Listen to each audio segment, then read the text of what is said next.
Audio Jungle.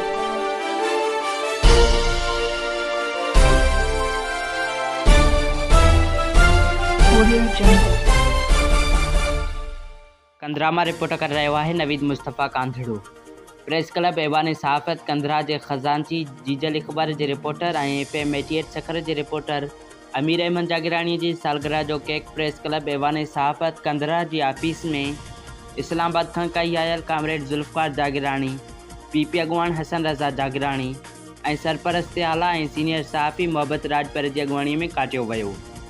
उन मौके ते सीनियर सहाफ़ी मोहब्बत राजपर, शायर ज़मीर जागीरानी, सीनियर सहाफ़ी आसिफ बलोच, कामरेड इनायत जागीरानी, सहाफ़ी और रेडियो नेटवर्क रोढ़ी के RJ हिज़बुल्लाह गांघरो, PP अगवान हसन रज़ा जागीरानी जन सिंध की सुकड़ी अजरक ओढ़ाया और नौजवान सहाफ़ी और रेडियो नेटवर्क रोढ़ी के RJ और KIT न्यूज़ के न्यूज़कास्टर और रिपोर्टर राशिद गुल कांधड़ो सिंध की सुकड़ी सिंधी टोपी सहाफ़ी अमीर जागीरानी के पाराई।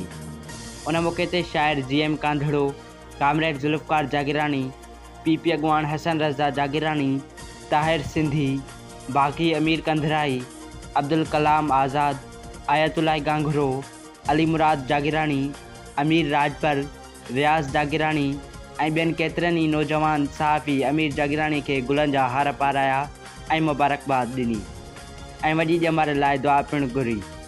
उन मौके ते प्रेस क्लब ऐवान सहाफ़त कंधरा के जनरल सेक्रेटरी कामरेड इनायत जागीरानी, सदर आसिफ बलोच, शायर GM कांधड़ो, सरपरस्त आला और सीनियर सहाफ़ी मोहब्बत राजपर जन नौजवान सहाफ़ी अमीर जागीरानी की ज़िंदगी ते रोशनी विधी।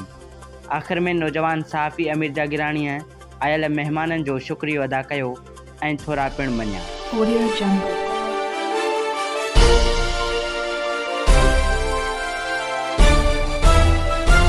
Audio Jungle.